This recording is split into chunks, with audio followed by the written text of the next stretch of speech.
জাঁকজমক আয়োজনের মধ্য দিয়ে আজ থেকে মাঠে গড়ালো ৬ জাতি ভলিবল টুর্নামেন্ট কাভা কাপ। এই টুর্নামেন্টে অংশ নিচ্ছে স্বাগতিক বাংলাদেশ, মালদ্বীপ, শ্রীলঙ্কা, নেপাল, তুর্কমেনিস্তান ও আফগানিস্তান।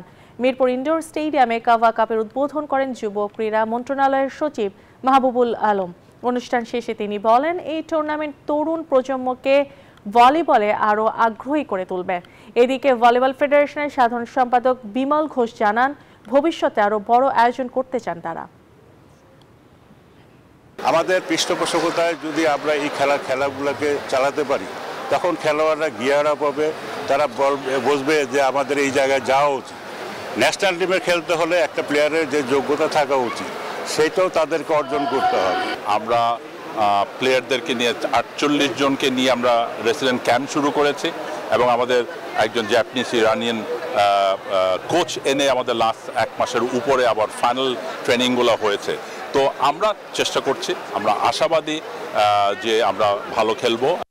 বান্ডেল থাকলে প্রতি সেনমানিতে টাকা বাঁচবে। বিকাশ সেনমানি বান্ডেল কিনে জিতুন প্রতি লেনদেনে।